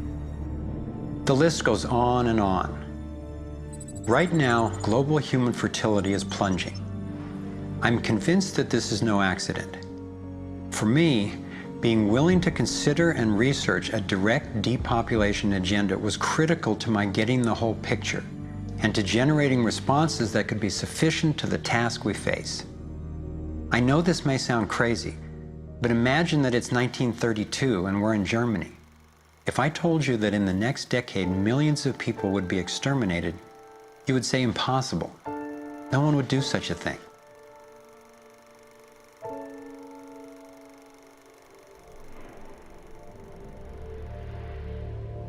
This is what depopulation looks like today. I'm convinced that I'm not overstating the case. Could I be wrong? Perhaps. But what if I'm not? We are at a critical fork in the road in human evolution. One road is leading toward tyranny and possible self-destruction. The other would lead us to a peaceful, healthy civilization based on honoring the rights and freedom of every single person on the planet.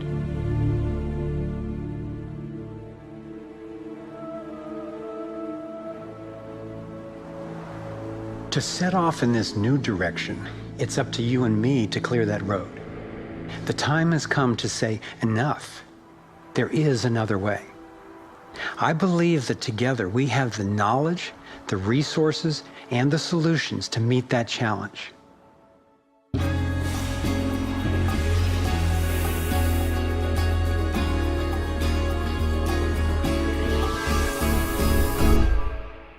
I see this process as nothing less than a struggle for the soul of humanity. It begins with a shift in worldview, answering the question, who are we really? What is human nature? Are we humans what the elite would have us believe? Stupid, greedy creatures who, if left to our own devices, would devolve into violence and chaos, and so for our own good must be ruled over by a self-appointed elite? Or are we naturally caring and creative?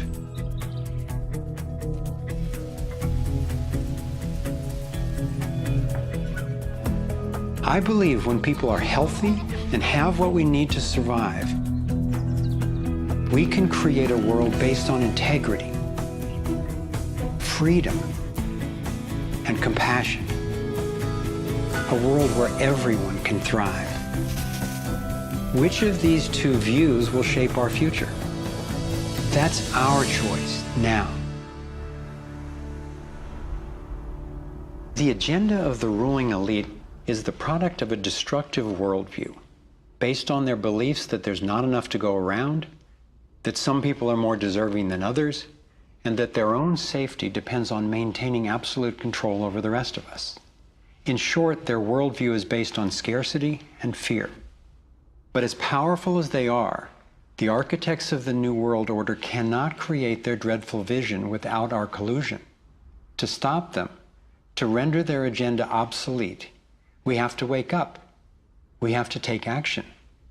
This is like the last effort of a particular phase of civilization. It's its last gasp, really, and I often use the metaphor of the caterpillar becoming the butterfly, because the caterpillar crunches its way through the ecosystem. It's very destructive. It eats 300 times its weight in a day until it's so bloated that it hangs itself up and goes to sleep, and its skin turns into a hardened chrysalis.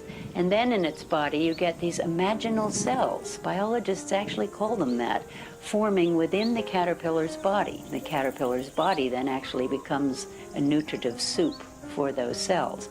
But what's important about that metaphor is that the old and the new coexist for a while. And it's the job of the caterpillar to preserve its life. It's a desperate government that we have now trying to control oil in the Middle East and wanting now to promote nuclear energy and all these things that they know better, but they have to play out the role of protecting themselves. It's their job. And if you love butterflies, you don't go around stepping on caterpillars. So we can't hate them. It doesn't do any good. But if you want alternative energy, you don't ask an oil economy administration to produce it for you. We have to produce it. We imaginal cells have to show that it's cheaper, more efficient, and more effective. Our job is to build the new world. If we had the vision and a worldview that says our crisis is a birth and everybody's needed and everybody will have more of what they truly want, you could turn this desperate world into a renaissance of human creativity and love. It may seem that the controlling elite has all the cards, but we have many advantages of our own. First, let's talk numbers. Very few people are consciously perpetrating the domination agenda. Most of those helping to implement the plan don't understand the full picture of what they're a part of. By my calculations, we outnumber the actual architects of the plan by more than 1,000,000 to 1 in the US alone. Entrepreneur and environmentalist Paul Hawken estimates that there are now well over 1 million organizations in the world that work towards social and environmental justice, comprising the largest social movement in the history of humankind. This movement, when connected electronically, could become a network of networks that will be the most powerful activist force for change ever. If you look at the people who are involved with restoring this earth and stopping the damage and resisting the depredation and nurturing change and reimagining what it means to be a human being, and you're not optimistic, then you might want to get your heart checked, because there is an extraordinary, beautiful, gorgeous, fierce group of people in this world who are taking this on. The second important advantage for us is that all the power centers that the elite control require our participation. If enough of us withdraw our support, their plan can't work. This is true of the central banks, the military, the corporate media, the government, and more. And following the models of Mahatma Gandhi and Martin Luther King Jr., we have the power of nonviolent non-participation. It takes tremendous energy, resources, and deception to try to dominate the lives of others. In moving toward freedom, on the other hand, we have on our side the evolutionary life force and what Gandhi called satyagraha, the simple power of truth. In India, we have thousands of villages which are now freedom zones. So we will not accept patenting. We will not cooperate with it, just like Gandhi did not cooperate with soil laws. We will not allow chemicals and genetically engineered crops to enter our ecosystems because they threaten this biodiversity.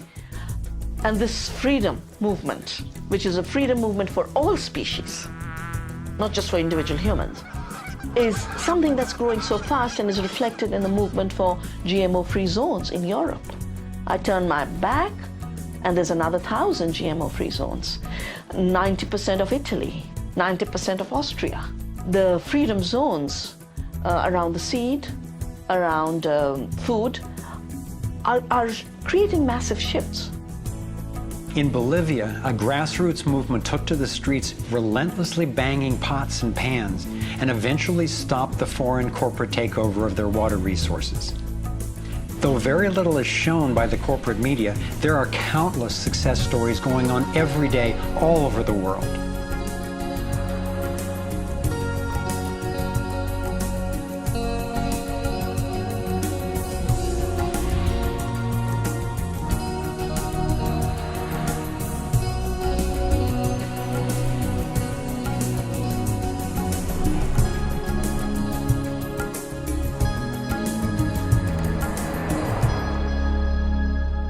I wasn't willing to make this film until I knew there were responses that are a match for the crisis. And now the power of the internet enables us to share the breadth and the depth of this research. We've spent years creating a vast website, thrivemovement.com, that brings it all together and makes the information and what we can do about it accessible to everyone.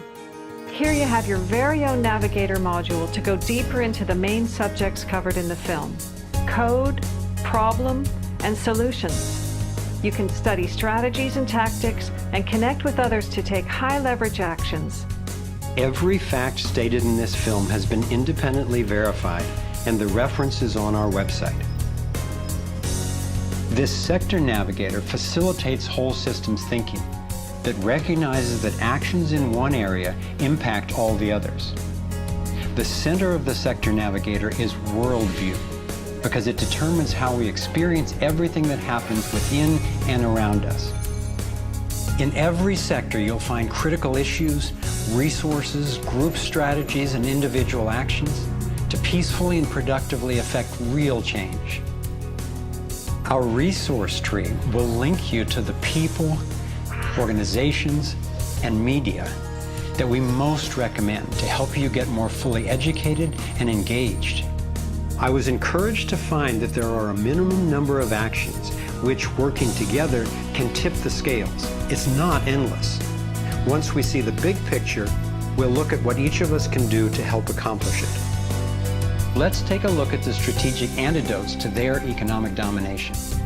We need to stop any more bailouts of banks or corporations, dismantle the Federal Reserve, withdraw taxpayer support from central banking agencies such as the IMF and World Bank, allow development of alternative currencies and independent banks, and refuse international taxes.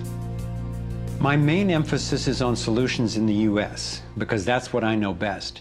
But just as the predicament is global, so are the principles on which the solution strategies are based.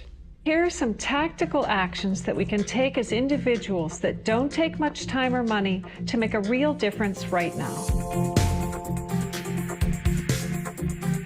Get informed, speak up, and connect with others. Bank locally. When we move our money out of the big centralized banks and into locally owned banks and credit unions, we defund the problem and fund the solution all in one move. Buy and invest responsibly. Every dollar you spend sends a message. Join the movement to audit and end the Federal Reserve. It's robbing us. Join a coalition to keep the internet fair and open. Don't let anybody take control over it. Support independent media. Get your information from diverse sources and think about who's funding the news you get. Support organic, non-GMO farming. Join movements to bring about honest elections, including traceable paper ballots and campaign finance reform. Congress can only be accountable to us when corporations stop funding them. Advocate for renewable and new energy technology. Bring the conversation about free energy out into the open. It will transform the power dynamic on this planet faster than anything in recorded history. Sign up for critical mass actions. It's a strategy to leverage our power by waiting until a huge number of us agree to participate before taking an action. Imagine 1 million of us acting in unison. Then again, imagine even more.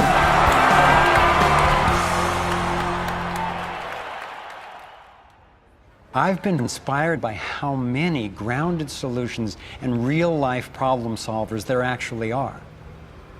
Aqeela Sherrills is one person whose work especially touched me. He helped broker a gang truce between the Crips and Bloods. One of the things that we discovered in the process of waging peace in the neighborhood was that conflict is healthy. You know, it's unresolved conflict that actually leads to violence. When we first launched the peace treaty, we had a lot of success in our first year. Gang homicides dropped 44% in the neighborhood based upon our actions.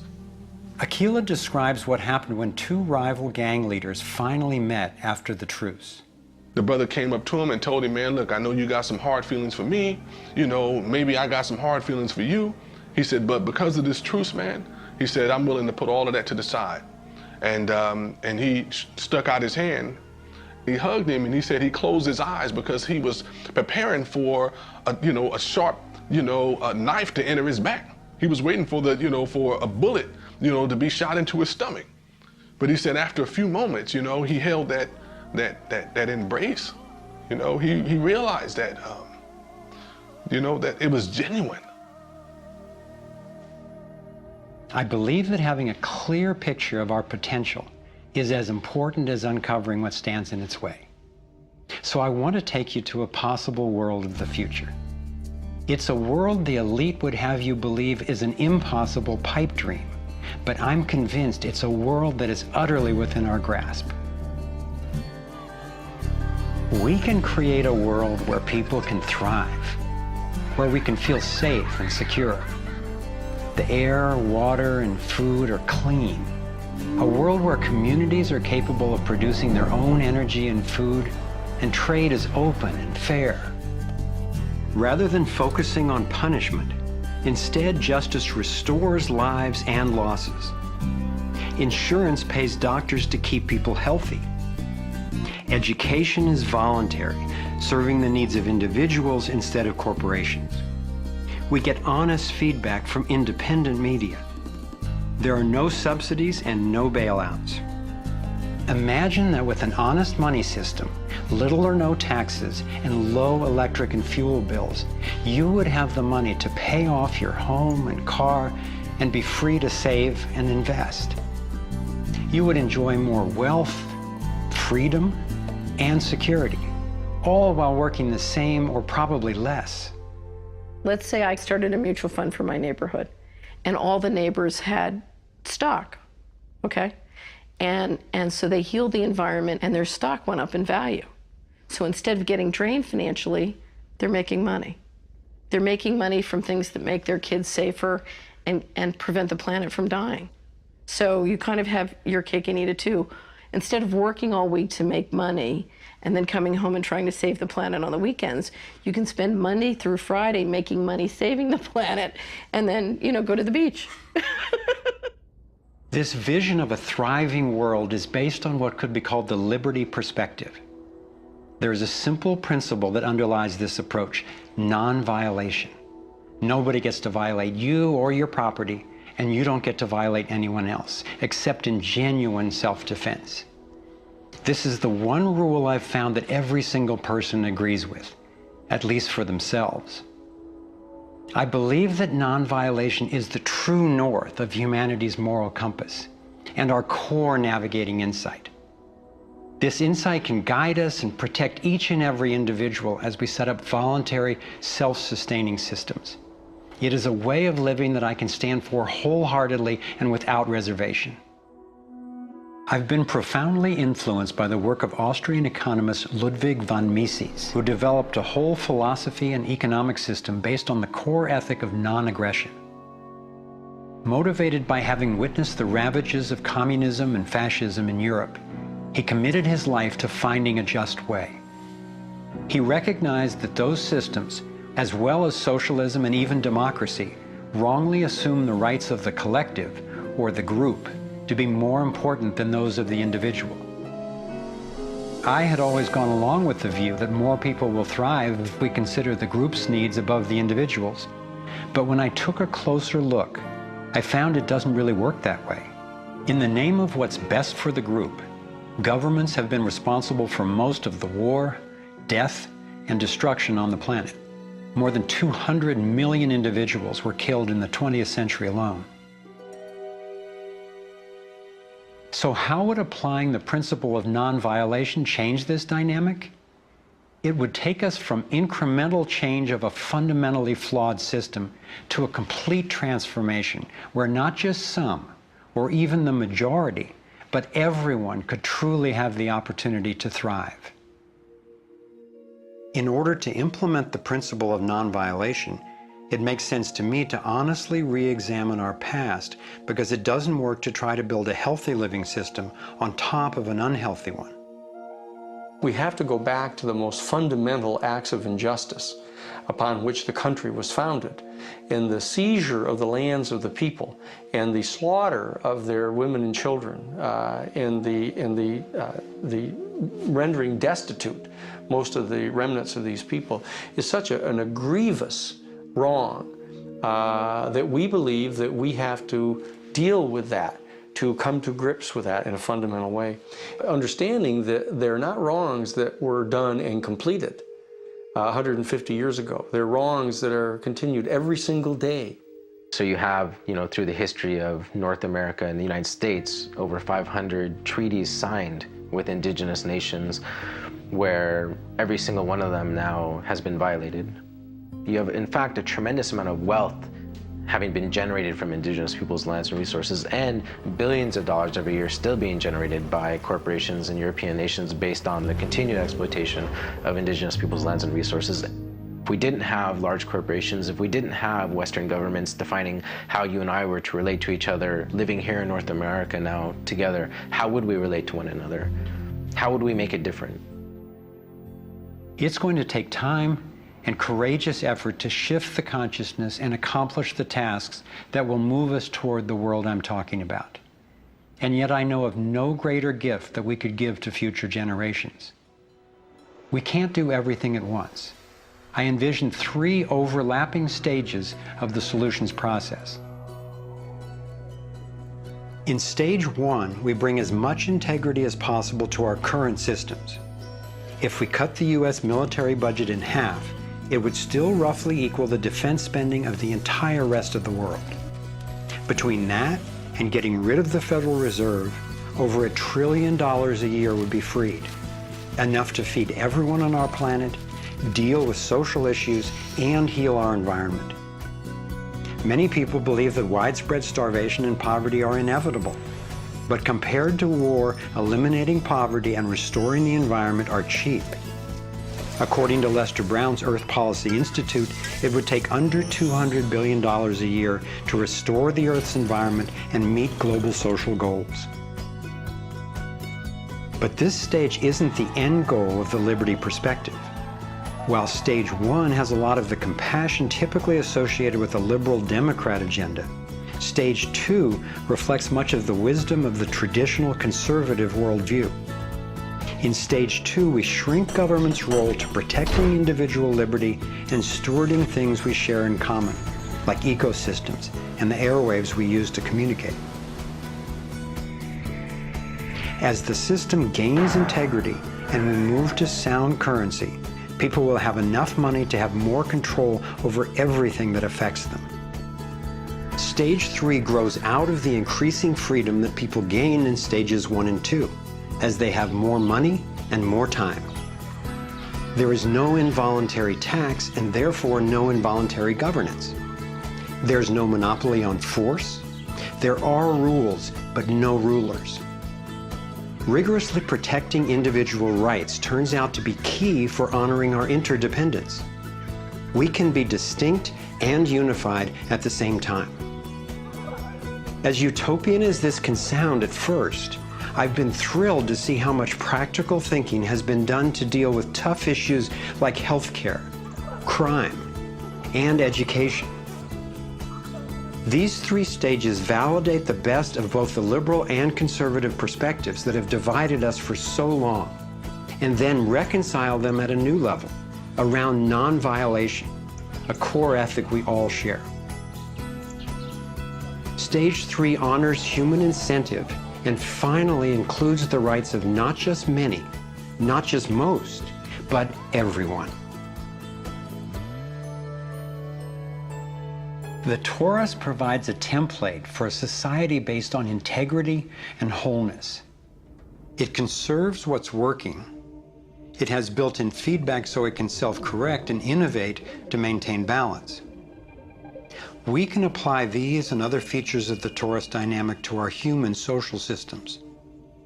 I truly believe that aligning consciously with the fundamental life energy pattern at every level, physical, emotional, mental, interpersonal, and environmental, is ultimately the art, the science, and the celebration of love. And that's what we're here to learn. The fundamental insight of our interconnectedness changed the way I approach everything. In my own life, I found a practical expression of this philosophy in the modern, nonviolent martial art of Aikido. It offers powerful guidance on how to respond effectively and non-aggressively to the global domination agenda. Morihei Ueshiba, its founder, taught that to practice Aikido, one must mimic the movements of atoms and galaxies. Just as free energy technology blends with the toroidal pattern to access unlimited power, Aikido, the way of harmony, blends with the energy of an attacker, redirecting it to peaceful resolution.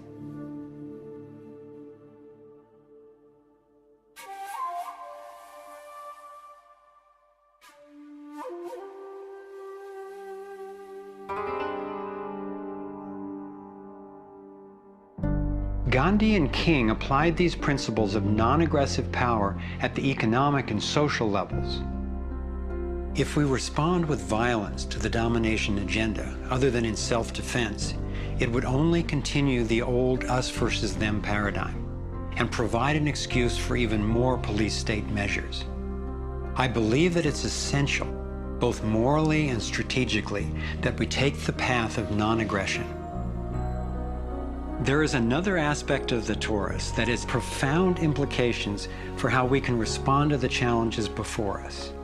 It is the absolute stillness, the 0 point, that lies at the center of each toroidal system. I believe that you and I, as well as every other being, are Taurus energy fields, centered by stillness and each connected to one another and to the boundless consciousness of a living universe. As much as I benefit from the experience of others, as highlighted here with the Navigating Insights, and as valuable as daily feedback is about what's really going on in the world, as we see with the vitals, I've come to recognize that our primary compass is our own inner guidance.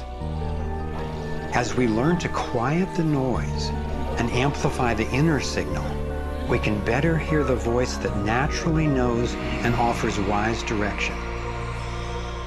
We have an entire inner life, a vibrant and lively inner life that is truly the navigator of the path that we take on the outside.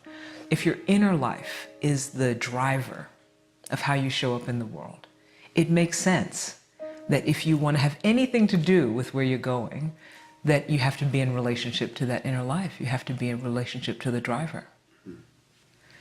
As we develop increased relationship to who's in the driver's seat, what happens is that there is a synergy. It's a symbiotic relationship that our inner lives are actually able to be more in tandem with where we're choosing to go, and we're able to get there. We're not nearly as insignificant in our impact as we think we are. In order to heal the world, we have to start telling a different story to ourselves. We have to start engaging in a different story with others. It's our collective story that manifests as the world. Humanity is now in a very interesting evolutionary phase in which we move from hostile, aggressive competition, which is the nature of young species, into a more mature mode of cooperation, collaboration. There's no question in this country that money, that capital is being increasingly concentrated in the hands of a few. And those who are so powerful are concentrating it further. But there is a force that's more powerful, and that's the power of the people. When we look at the crises now, it is so easy to fall out of love with life. It is so easy to get pessimistic and desperate.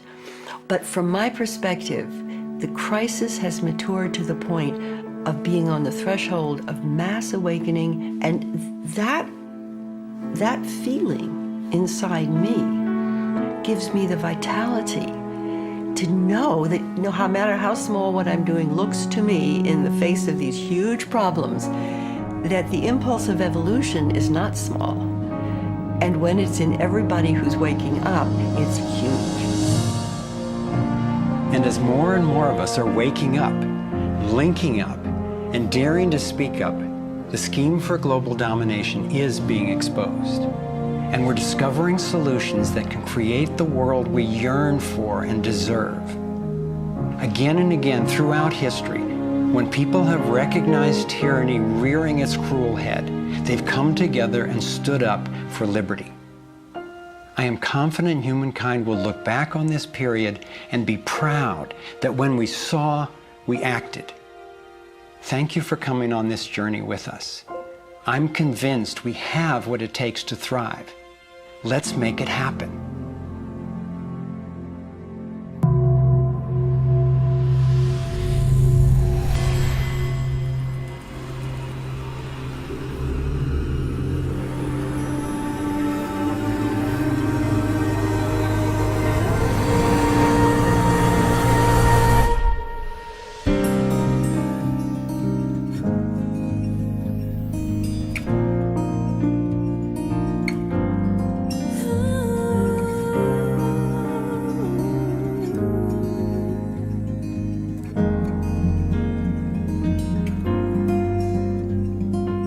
Cycles repeating, the earth is speaking, saying time has come.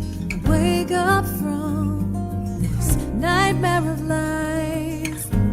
So many shattered lives reaching out, crying out for freedom, crying out for love. Carried by the current, till we stand side by side on the brink of a brand new dawn. We come together while the waters rise. There's a stirring deep inside, deep inside. We come together to stand up for our lives. What on earth does it take to thrive? While we've been sleeping, our hearts were beating so much closer than we ever knew. Beneath the noise, there is an inner voice whispering, clear and true.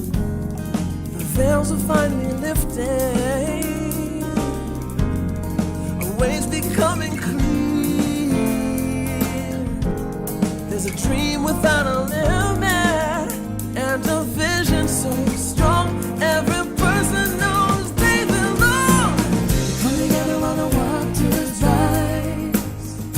There's a stirring deep inside, deep inside. We come together to stand up for our lives. What on earth does it take to thrive? Come together while the waters rise.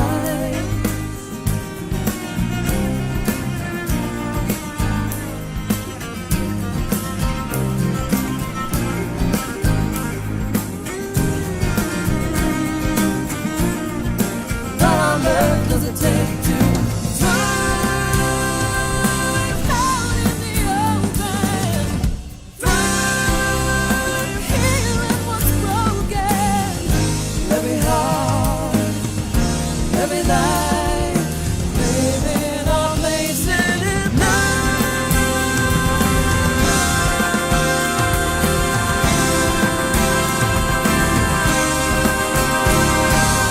We come together while the waters rise. There's a stirring deep inside, deep inside. We come together to stand up for our lives. We all have what it takes to thrive. We come together while the waters rise. There's a stirring deep inside, deep inside. We come together to stand up for our lives. We all have what it takes to thrive. We come together while the waters rise. There's a stirring deep inside, deep inside. We come together to stand up for our lives. We all have what it takes to thrive. We come together while the waters rise. There's a stirring deep inside, deep inside. We come together to stand